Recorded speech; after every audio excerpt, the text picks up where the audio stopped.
Welcome back to Big Mouth and fancy seeing you here. So this is my preview of Doctor Who Season 11, Episode 10. And wait for it because it's another unpronounceable title. So let's give it a read.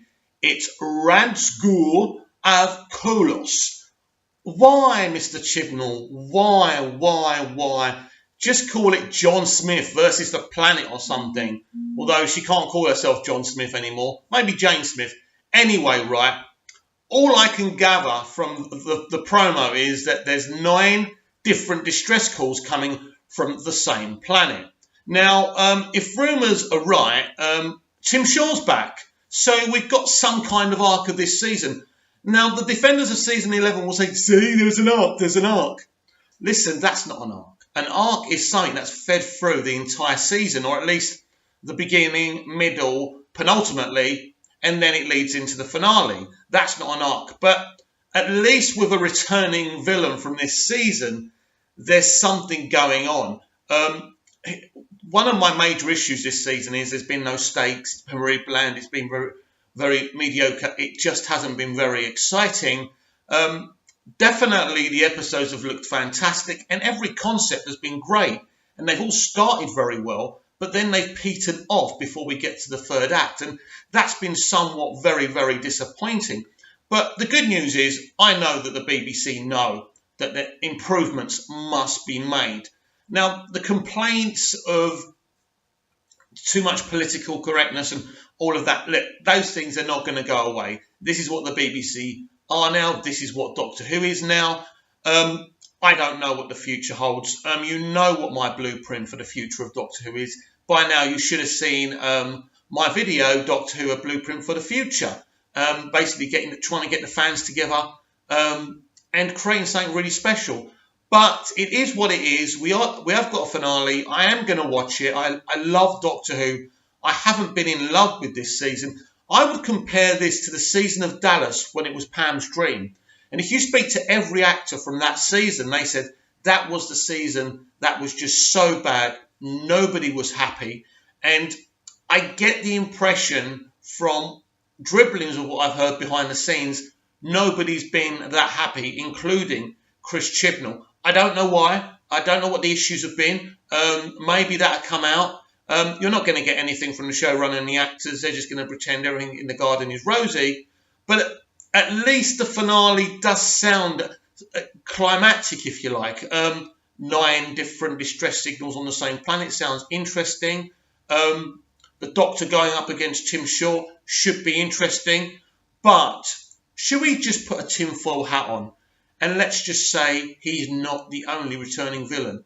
Now, you know how I feel about Hasbro. Even though they made him a space racist for reasons, and that aspect of the character wasn't great, I did like him. I like the actor. He looks great. He kind of reminded me of Captain Jack, a guy who needs fixing. And hopefully he recurs throughout Jodie Whittaker's era. Now, we don't know how long that's going to be with the rumours that next season is her last. I don't know. They haven't denied anything, but I think they're just waiting maybe till after the New Year's Day episode to make any announcements. I would think maybe we'll hear more in between after the finale and the New Year's Day episode. I would imagine so. That's where they're going with that. So we're not going to know anything for sure about the future of Doctor Who, the future of Chris Chibnall, and the future of Jodie Whittaker. So sounds kind of interesting. It is frustrating because we don't know much about the episodes. It's hard to do previews. It's hard to get pumped. We normally get kind of early reviews that kind of give us a good pointer what the episode's going to be. But I must admit, I say it again, I was very disappointed with Doctor Who TV's early review of last week's episode. They Take You Away, because they kind of hinted it'll be a better episode than it actually was, which is somewhat disappointing. But they did warn us about the frog without telling us about the frog, that it could be somewhat controversial. I don't think the frog is controversial. I just think the frog's lame. And it's something just to laugh about, to be honest with you. But it's gone really quickly this season, hasn't it? Well, only 10 episodes. We used to get 13. I'm not really bothered with the amount of episodes, and I'm not bothered if we do go 6 episodes next year. I like smaller seasons. I used to like longer seasons, but now I'm getting older. My concentration isn't what it was.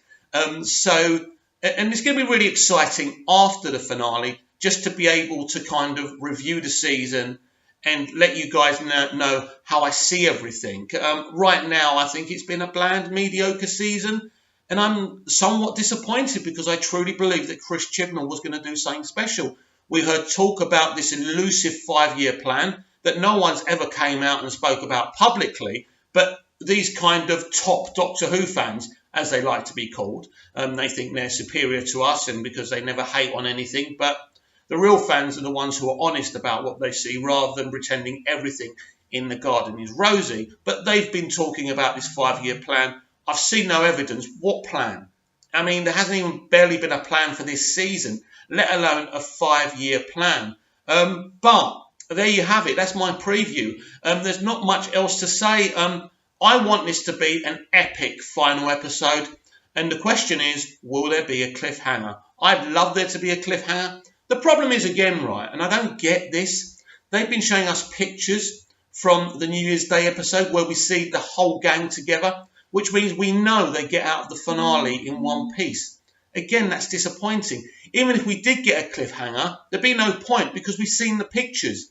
So I thought maybe we'd lose Graham, but maybe we'll lose Graham after the New Year's Day episode.